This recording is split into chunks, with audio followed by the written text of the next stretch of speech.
Did this happen to you that you finally walk into a final interview with Google, Meta, and Amazon, and you finally got rejected? You have no clue why on earth what's wrong with the interview performance. And especially the very limited interview opportunity in front of you, and the market is very competitive. In this video, we had the pleasure to invite Aakash Gupta, which is one of the largest influencers in the product management space, and he had very, very fun newsletter which have over 100,000 subscribers, which is Product Growth. And in his specific newsletters and also in this YouTube channel, we're going to deep dive into one of the most commonly asked product execution interview questions. And I believe everybody is able to learn from the best, and who is also that Google Product Manager. So now let's get started.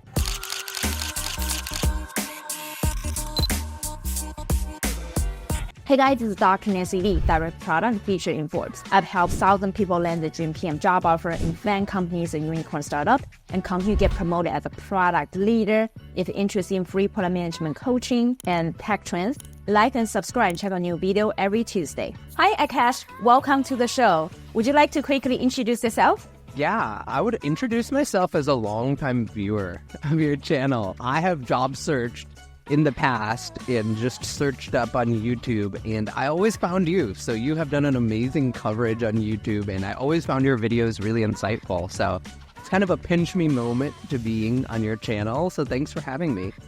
Thank you. Such a big pleasure to have you as well. And I'm the one that's always like, check out his newsletters. Awesome. Cool. All right. So now, Aakash, I know that this is one of the hardest interview questions, which is product execution interview question. We literally have lots of students not able to really crack those cases very well. And today, let's do a mock interview and give a demo to all the audience to see what's the best way to solve those challenging product execution interview questions. So are you ready? I'm ready to give it my best shot. I can't say that this is like my best interview type and that people watching should copy everything I do. Instead, I would say like, take what's good, take what's bad. I haven't pre-prepared my answer here, so let's see how I do. Yeah, I believe there'll be lots of good learning opportunity for everybody, and it is definitely unrehearsed in this mock interview. Now, Aakash, the interview question is, design a success metric for Uber pickup experience. And in this case, assuming your interview for Meta. This is really helpful. So we're talking about the Uber pickup experience. I'm just going to start to share a little bit about what I think that is off the top of my head so that we can kind of co-create a structure for this interview. What I think of as the pickup experience high level is this is after somebody has ordered an Uber and they're waiting for their ride. The driver is being directed to them. They are, eagerly watching. They're getting notification about this process. Then the driver gets there. The driver might contact them, might be waiting. The timer would go off. There's like a 2-minute timer before people are charged. And so both of the people are kind of like looking at the clock. Am I going to have to leave and go pick somebody else up? Am I going to get picked up? How do I get there? Maybe they're messaging each other. Maybe they're calling each other. And in worst case, maybe, they're reaching out to Uber support because, the person showed up at the wrong place and they got charged, or they got charged a fee and they don't want to get charged a fee. That's how I kind of view sort of the end-to-end pickup experience. Am I focusing on the right part of the experience? Yes, you're right. It's after they ordered Uber. Okay, great. So let me just take a moment to come up with a good framework. And just to clarify, should we be spending 30 minutes or 45 minutes on this? Let's do 45 minutes. This is standard Meta interview time. 45 minutes, great. So then I'll be able to go a little bit more in depth. All right, if you don't mind, I'm just going to take a moment. Go ahead.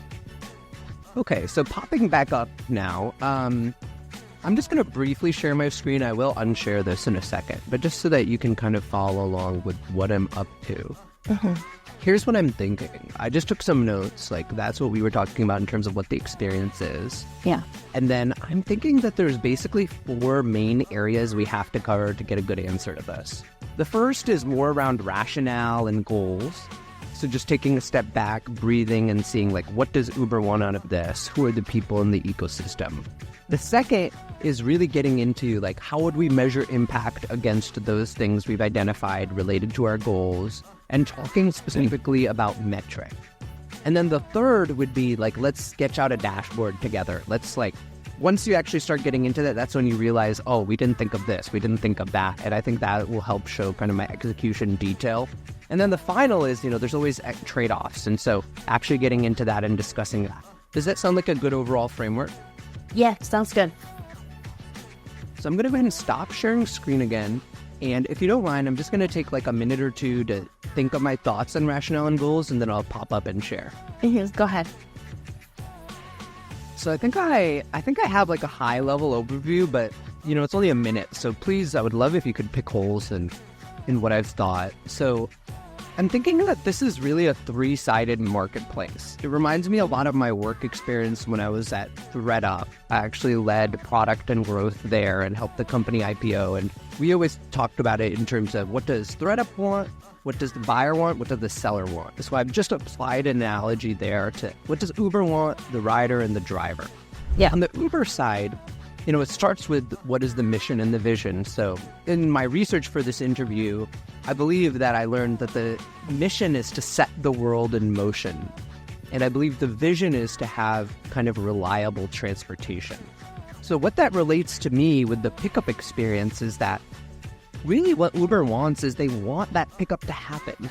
They don't want it to be the case that the driver is routed to the wrong place, or the rider accidentally put the wrong location, or that the rider makes the driver wait for 10 minutes. They don't want any of that. So they really want the pickup to happen quickly and without charges. But if a charge does need to happen, they do want to effectuate that charge. They don't want each rider to just be able to get out of the charge, because that will create a bad experience for drivers. And in the long term, we know that their battle against Lyft and cabs is all about securing drivers. Yeah. How do you think I sort of summarized the Uber side of things? Did I miss anything?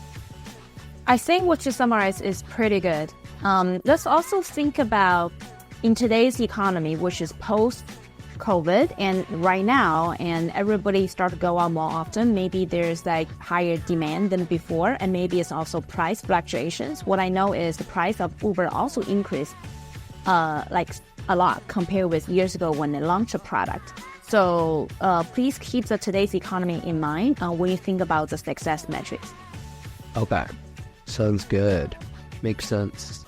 People might cancel during the pickup experience. So my big takeaway there is like we want to reduce cancellations during pickup. Okay, great.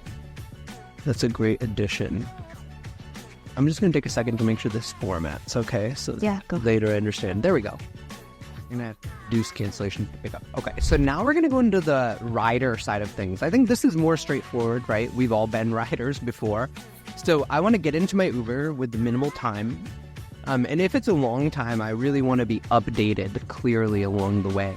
And I especially want to know like, oh, my driver got stuck in traffic or something like that, so that I can have a clear updated ETA about when I'm going to get to where I wanted to go. As riders, we all know that Uber chronically underestimates that time. So people are always worried about that. And then the final thing is, as a rider, like I really hate getting charged. Even if my mom is just making me hug her one more time, I want to submit sort of that support request to say, hey, remove that charge for me about making the driver wait. Does that sound about right on the rider side? Yes, high level, you're right. Okay. And then finally, the driver side. So when I think about the driver, unlike Uber and the rider, they don't care as much whether they actually complete the ride, as far as I know. They just care that they get some money, that they get enough money to compensate that they drove to the person or began driving to the person. So for them, it's like either I get the fee from the ride or I get a charge from them because they canceled or they were too late. And what else I want outside of the charging is that it's really good directions to the person, and that it's very easy for me to communicate to them, that I can easily message or call within the app or outside the app to get to them. And finally, ideally, I would really hope that the rider is waiting for me outside. I don't want to just sit there and burn time. Is this what rider wants or the the driver wants? You mentioned the driver. I think you went back to rider in terms of driver waiting riders outside. I think the driver doesn't want the rider to wait outside. The rider probably doesn't actually want to wait outside. The rider probably wants to, get out as soon as the driver comes, and the driver would want the rider waiting outside already. You want driver want rider waiting outside, but rider doesn't want to wait outside, so there's a little bit conflict. Okay, good point. So how would you think about how this conflict is only define the success of pickup experience? Yeah, I think that's actually going to be the key question. If you're aligned with kind of my high-level rationale and goals, we'll move on to the next framework, and I'll take like 2 minutes to think about it and then come back and answer so that I have a crisp answer if that works. Yeah, go ahead. Great. So I'm going to go ahead and like switch this to, heading to, we've figured out this area of the framework. You and I are both aligned. Checkbox. Let's move on to the next set of the area. So this is really about measuring impact and metrics. If you don't mind, I'll stop sharing my screen, do a little thinking, and then pop back up. Go ahead. Just a quick update. I only managed to work through Uber so far, so I think I might need 1 or 2 more minutes if that's okay. Oh, go ahead. Totally take your time. All right, just for the sake of time, since it's been about 3 minutes, I think I'm going to go ahead and pop up and just share what I have. As we discussed, we might see that I had some blind spots, or there might be some we could add. So maybe we can kind of do this collaborative piece. Yeah, go ahead. Let me share. These are my notes. So these were based on the goal that we had talked about earlier. So let's start with the Uber. Really sort of what we talked about was completing pickup and getting the ride started without charges, but also understanding that we need to get people charged who need to get charged, and then looking at where our revenue comes from. So that's how I structured these metrics. How many people within the complete pickup bucket are we having an abandoned ride? Essentially, the pickup was started, but for some reason or another, it's abandoned. I think that's something we want to reduce, so we need to measure it. The next is... Do you mind I ask a quick question? Yeah. Complete pickup, do you want to measure the total of the entire platform, complete pickup per day, how many rides, or you're saying that percentage of the rides are completed? So I don't understand complete pickup. You mean numbers or only percentage? Yeah, complete pickup is actually... Oh, the goal. Okay. Yep.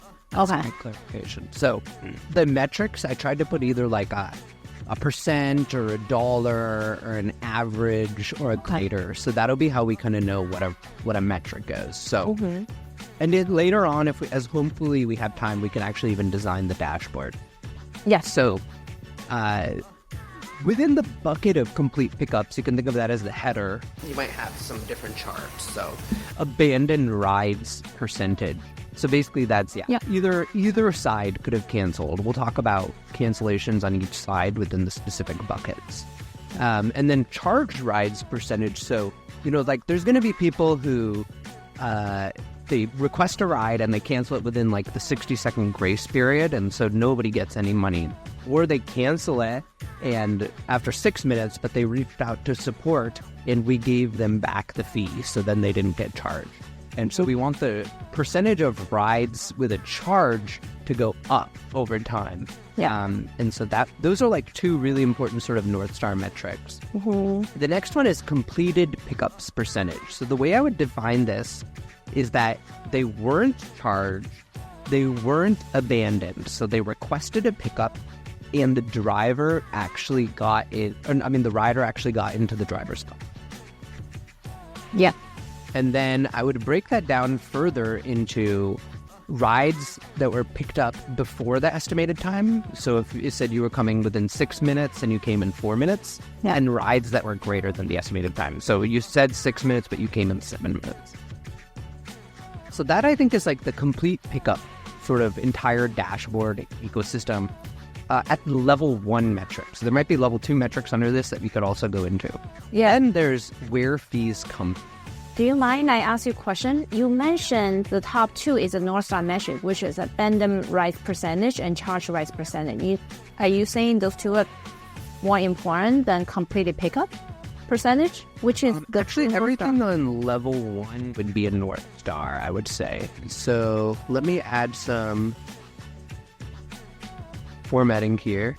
So this is kind of the area, and then you could think of these three as North Star or L1 metrics. I like to call them level 1.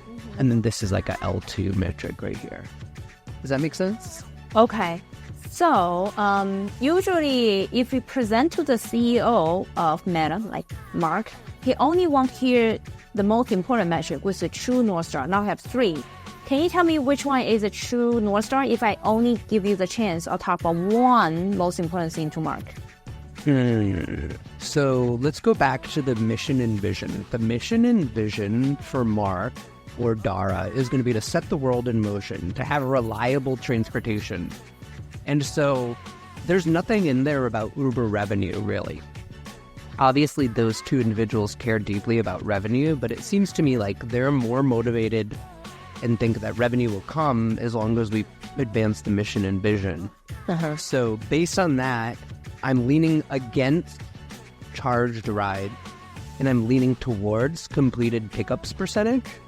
And I would say, both are important, but probably you're right. Completed pickups, that's probably more of a North Star. What do you think? I agree. Yeah. So I'll just give that a different color. Okay. The next sort of bucket is where fees come from. So hopefully Mark has time or Dara has time to listen to this part as well, because I think the monetization is important. And what I'd say is we've already had the charged rides percentage. So the next thing is how many of those were comped? So what I mean by comped is they reached out to customer support and we decided not to charge them. And from my experience as a rider, I think this is pretty high. So we would want this to go down over time. And then the next set of metrics is, what was the average revenue per requested pickup? So I usually like these types of average metrics because they incorporate, the pickup percentage, the charge percentage, the abandoned percentage. So now that I think about it, this is actually going to be a better North Star metric than completed pickups percentage because it's going to incorporate everything. So if you don't mind, I'm actually going to on-the-fly switch that. So the way this would break down would be, how much money did we get from cancellations as part of that? So if we are getting lots of cancellations, then that number will go up. Or if we're charging more for cancellations, it will go up. But if we're giving a lot of free comped cancellations, that number will go down. Then there's, how much was charged. So these are you were charged $5 for being late. Or you were charged $10 for canceling. And then, or not canceling. Canceling shouldn't be part of this. And then we'll have the dollar for the ride. And this, I think, potentially we want to normalize this by miles so that we don't have the effect of, maybe some random day everyone was taking a lot of short rides in our biggest city because there was a big event, and so we weren't getting as many airport rides. So I think we almost normalize this whole section of metrics by miles. That makes sense? Yes. Okay. So that. Can you hold on? I have a follow-up question. Yep. I like your idea doing it normalized by miles because originally if people driving to the airport, they're going to make more money. So we divide it per mile. It's okay. But why you switch a North Star is you do revenue per request pickup versus completed pickup, because the question is success measure for Uber pickup experience. The highlight is the experience. Why do you think the experience should be related to complete pickup experience, right? Instead of the revenue request per pickup, normalized by miles is more important than pickup success rate. Yeah, so I basically think that I'm not positive that this should be the North Star metric for the entire case. I'm trying to just first for North Star metric for Uber, and then we'll have to talk through the rest just to make sure. But yeah, for Uber, I think the problem with only looking at completed pickups is you miss the charge side of the equation and the cancel side of the equation.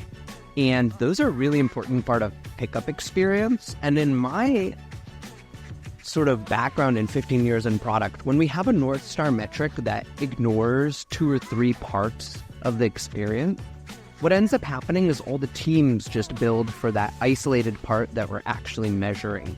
And so to make sure that none of our teams kind of lose track of what happens if the pickup isn't completed, I feel that it's better to have a metric that does include cancellations and charges.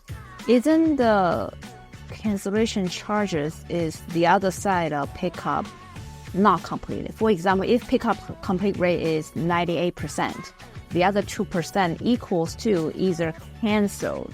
If the other two is Equals 2%. cancel. Yeah, It doesn't equal charge. So canceled and still want to charge them.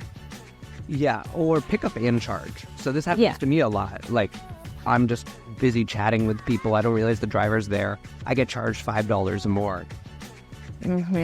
So which means that, do you think leading to good customer experience or not? You didn't realize drivers are here, and Uber is very happy to charge you because you didn't ride on the car, so you get charged. But do you think it's leading to good experience? Bad experience. Uber's happy that you got charged. Like, Uber wants riders to stay and drivers to stay. So I think that the reason we have to have charges in there is if we weren't charging people, riders would love it, but drivers would flock to Lyft. And so given the both sides of the ecosystem that we think about, I think it's important to... So therefore use revenue per request pickup. Okay, so let's keep going. I'm not fully convinced, but happy to see what the rest of the equations and also metrics you have so far. Keep going for the sake of time. And I'm just going to take a little note here that, because I don't want to lose track of this valuable signal from you, maybe this is the better North Star. Let's actually come back to the question of North Star if you don't mind at the end. I'll answer that. So let's move into the rider. So I'm going to scroll up for a second. I know there's a lot of scrolling happening. We talked about getting into an Uber with minimal time, clear updates, no charges, and want to get out as soon as the driver comes. So those are the metrics I tried to build around. So minimal time. So I'm thinking that a really cool metric here is going to be the average time delta between estimate and pickup. And now that I say average, anytime I say average, I really mean like a distribution. So we'd probably want to know, like, what's the P1, what's the P25, what's the P50, what's the P99, because average could hide, like, the fact that our P99 delta has gone crazy up. So I'm actually going to call this, I'm just in parentheses going to put distribution. Then we have the average time waiting for driver outside. I think this is one of those metrics that every single time you bring up this metric, somebody's going to say, are you calculating that correctly? And we're just going to say no. Like, we have 80% confidence in this metric. It's based on, the GPS data and the accelerometer data. And so, as we know, like, if somebody goes on an elevator, it can be harder to know if they were actually downstairs, outside, et cetera, et cetera. But just assume we can get to like an 80% accurate metric of the rider was waiting for the driver outside. So that's what I have there. And then maybe I should also have the other way. Yes, I also have the other way, and that's listed in the driver section. So those are the two elements of time waiting for people. The second thing we talked about on the rider side is I really care about clear update. So what I thought about is, like, to have a holistic dashboard, we can't be too product-centric. We need to be product plus marketing here, because there's the notifications that are being sent. So we want to look at the number of notifications being sent. I'm actually going to go ahead and pull this in, like, under this, just so it's part of the notification section of the dashboard. Then we'll have, like, notifications clicked. As we know, notification reads are, like, no longer reliable as a metric anymore. And then notifications turned off. I find a lot of people miss this, but in my experience, like, you don't want people to turn off notifications for Uber, so you don't want to send too many also. And then we have the next side. So how many of the can I ask a question? Notification sent. You put it towards the number of notifications sent. So it's not as high as possible. Looks like you're also looking for normal distribution. The bell curve is you can send 1 or 2 or 3, not too many, not too little. Is that what we're trying to say? Number. I want to see that we send just enough notifications. And ideally, like the notifications we're sending, they're actually clicked. So like one of the most intelligent things I think that Uber does is if you have the app open and you're already looking at it, it's not going to like send you a notification at the same time. So that's where I feel the clicked percentage is kind of the best sort of quality metric we have. But I know in gaming, they do have like other metrics. So they have like a notification used metric at Fortnite. It's kind of the similar thing as the average time waiting for driver outside. It's one of those metrics people are always going to question, but we could potentially add that as like a L3. Okay. Then we have notifications turned off. So that's the notification side of things.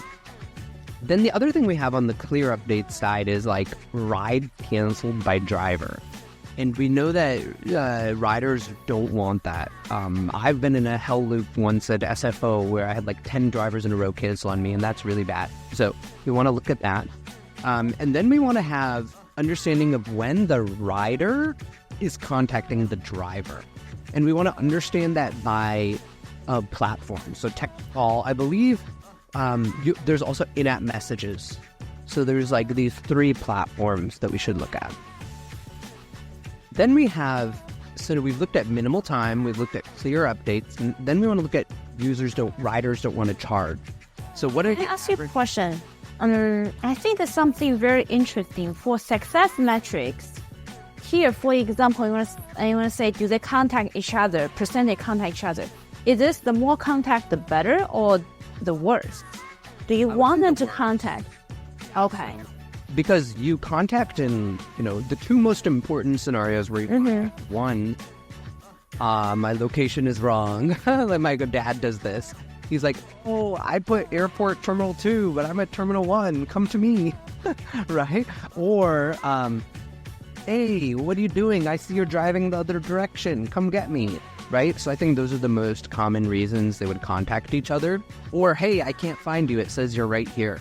So in all of these cases, that's not clear. And so we actually want to reduce that. Okay, good. I agree. Then we have, so we were talking about charges a second ago. So just to back up, like riders don't want charges. They don't want, but if they do want charges, they want them to get them a comp. And by comp, I just mean, again, like they reach out to support and we remove the charge, which we almost always do if they reach out to us. And then we have the average cancellation fee. So, and then this should basically be like average cancellation fee based on all pickups, not just based on the cancellations, because we have a standard cancellation fee, but this should include sort of the geographic distribution, because cancellations in India versus the US. And actually, I'm going to go ahead and put this up here at the top. Like for all of these, we probably need some toggles, right? So we need time, geography, things like that.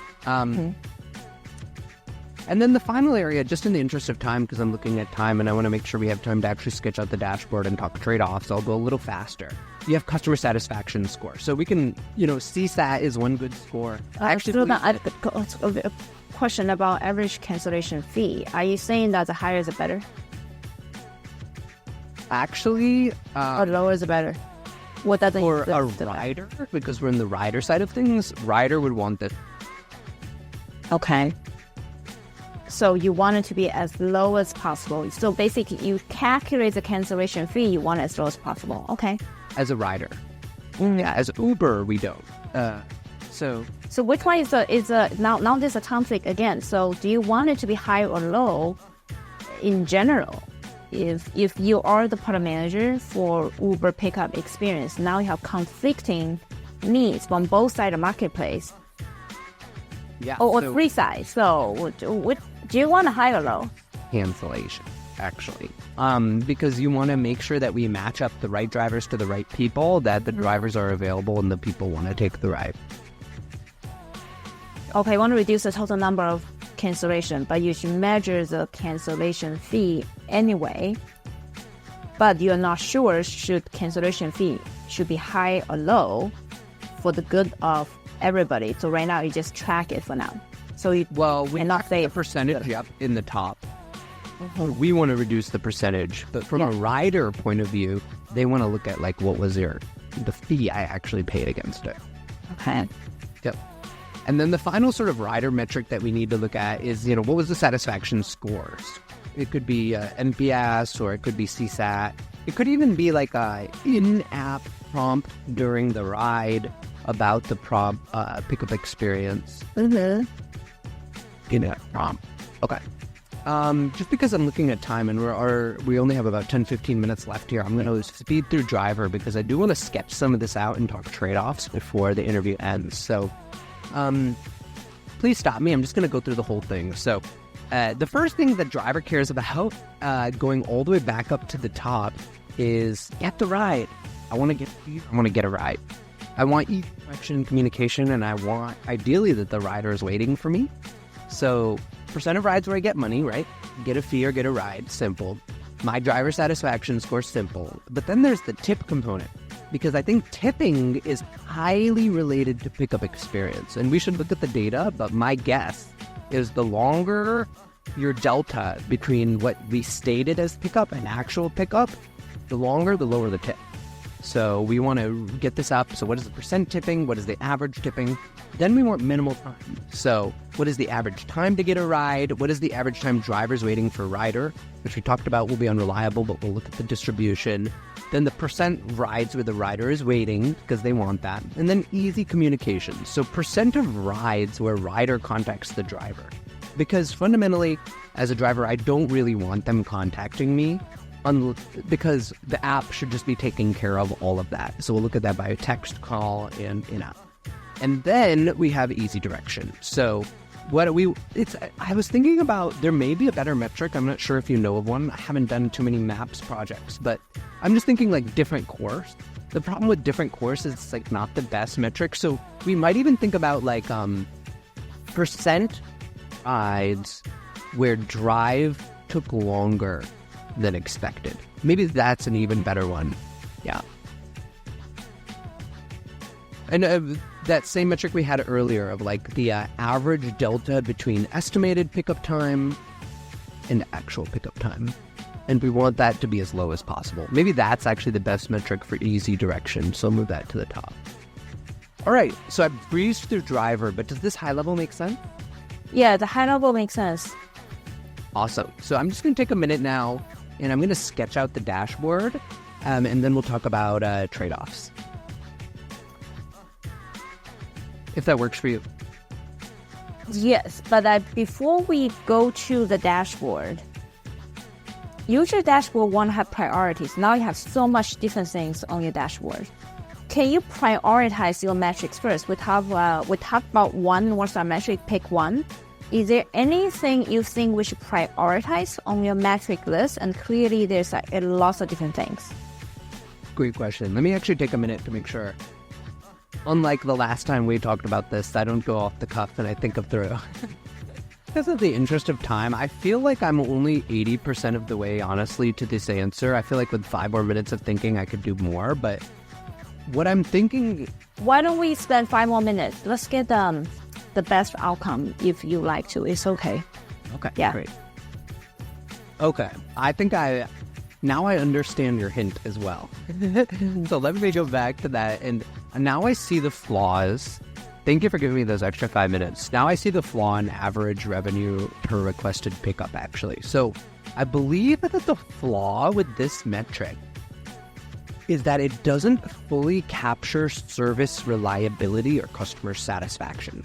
A ride can generate high revenue, but it could still have issues with completion or customer experience. So I feel like it focuses too much on financials without addressing the core service delivery. And this is probably due to my background as a growth VP of product versus a regular VP of product. At growth, I was always thinking revenue. Regular VP of product, if I really put myself in Mark or Dara's shoes, right? I feel that they care about Uber's mission, provide reliable and efficient transportation. They care about directly measuring the core objective of getting a rider successfully into Uber and on their way. So they want to reflect the overall effectiveness and reliability of the service. And given you had given me a little bit of a hint, I feel that completed pickups percent is probably the best overall metric because it's holistic, it has a direct impact on key stakeholders, and it kind of gives you a comprehensive view of the experience. Yeah, Awesome. agree. So that's our NSM. We only have 5 minutes left. So I think you can just visualize with me in an imagined sort of way. Oh, I'm sharing the wrong thing. Let me share a different screen now. So I think in a sort of holistic way, what we'll see is that we'll have kind of 3 sections to this dashboard. We'll have a toggle where it'll be set to kind of probably like a geo, like whatever you're the general manager of. So for Dara, it might be global, and it might be set to a certain time frame. So for Dara, I imagine he cares a lot about like months and quarters. So it might be set to like quarterly and on global, but he could always change it. And then he would see like completed pickups percentage. And in that, he might see like a breakdown, like picked up before at time, estimated time. And then he would see the revenue per requested pickup metric I talked about, which is the financial, and he would see a breakdown of that. And then we would have the rider section of the dashboard with all the time, updates, charges, and the driver section. And each of those would be structured in the same way. So that's kind of what I'm thinking about. I think like one of the key trade-offs for a dashboard like this is we need to get all of those conflicting areas we talked about, where the rider cares about something or the driver cares about something. And so I think that another sort of sub-view we might want to create are like areas of tension, like percent of time, average delta between estimated pickup time and actual time. We could break that down. Like, how many times was it because the driver was waiting for the rider versus the rider was waiting for the driver? How many times was it because the driver went on the wrong course? So we can basically create these drill downs. Another area for trade-offs for me is there's this huge trade-off between just getting money because there was a charge versus actually completing a pickup. And as we talked about Uber's mission, we care more about completing a pickup. That's why we chose that North Star. So I think that in the charges section, we'll include like why the charge was there, whether, how much it's contributing to overall revenue. And also potentially we should also look at what the impact on drivers and riders retention is. So but thinking about these trade-offs, I also want to add in something around impact on rider retention of like a particular, so maybe we just need rider retention and driver retention in here. Other trade-offs that we're going to have are we should probably look at how much revenue is going to each of these groups. So basically like percent of rev to Uber and percent of rev to drivers. That would be the other thing we need to look at. How it is related to the Uber pickup experience? Isn't the percentage split between Uber and driver are defined by the platform when they sign up to the service? It is. So there's a couple things that change that. The first is we do a lot of bonuses, right? Uber does a lot of bonuses. So we'll bonus them. If you complete 8 rides, you get $100. So that's usually Uber paying out of our pocket. So that's reducing the percentage to Uber. Then if we charge users that $5, I believe that we don't take any cut of that charge. True. So that's an example where 100% of the charge goes to driver instead of 80% of the charge. And then I believe there's also like affiliate or referral sources. So like if Google Maps is in the equation, they actually take a percentage out of Uber's cut. And so that's why I feel that kind of looking at what Uber's cut is, what the driver's cut is, would be useful. Question, why it matters to Uber pickup experience? Because the pickup experience, maybe it's not the most important specifically for pickup experience, but pickup experience is what drives. And Uber cares about that overall. Okay. In that case, if Uber cares about, why don't we just calculate the total revenue instead of do the split? you're saying that you want to calculate the split between the total revenue and see who's pays more and less. In that case, why Uber just doesn't calculate the revenue on the Uber side? Why they care about the split? Why don't we just switch directly, talk about the money that's more relevant to Uber? Yeah, I like that. So then we could just switch this to like dollar revenue. What we really care about is how much are people getting and how much are we getting? And essentially, what is sort of the loss due to pickup? Well, so that's how I would think about the high-level dashboard for pickup experience. I know we're basically out of time here. Is there anything else on your rubric that you were hoping to hear some of my thoughts around? Yeah. So we talk about different kind of trade-off and talk about many trade-offs. Usually we have one most important counter metrics. So which is the most important counter metrics in your opinion? Yeah, I barely even talked about counter metrics. If you don't mind, I'll need to take a minute here. Okay. So I know we're basically at time here, so I've kind of just accelerated through this answer. Most important counter metric in my mind is rides abandoned. And it's the same reasoning as why we chose completed pickups, which is like, we fundamentally, in our mission, want to get people where they want to go. And in the pickup experience, if we're abandoning, it could be because the cost was too high, the pickup time was too high, we routed people incorrectly, we didn't connect people incorrectly. So it kind of encompasses everything. Now, what it misses is rides charged, which we also want to go down. So I'd call that kind of like my second most important counter metric if I could have one. And then I also just want to highlight that there are other counter metrics that we already talked about above. So if there's a positive delta between actual and estimated weight, if there's reduced driver or rider retention, or if there's reduced pay to drivers per minute, I think those are kind of the next tier of important counter metric. Cool. Okay, great. So if the CEO Dara wants to create the highest level dashboard, he only has 30 seconds. What would you show to your dashboard to him? Okay. I think I'll need at least 30 seconds just to think about it. Yeah. Then I'll come back. Just make it simple. He only has 30 seconds. Okay. So knowing Dara, just based on conference calls and reading a lot of those conference calls in preparation for this interview, I feel like he cares about, our North Star. So we'll say something like, hey, Dara, pickup experience is doing great, but completed pickups, it's not doing as well as our goals. Completed pickups are actually down compared to our goals. And they're down because of, either wait time is up or our drivers are down or our riders are down. And then the impact to revenue is, this is hurting our revenue because completed pickups are down. And this is because of either charges or cancellation or take rate. So basically you have those two key metrics, that usage metric and that revenue metric, and then have the key driver. Okay, great. Cool. All right. So I like how comprehensive it is. Let's go to the feedback session. And so I do like how comprehensive it is. The metrics, you capture everything. And there's a few things you didn't fully capture, but majority is there. Let me talk about where it's good.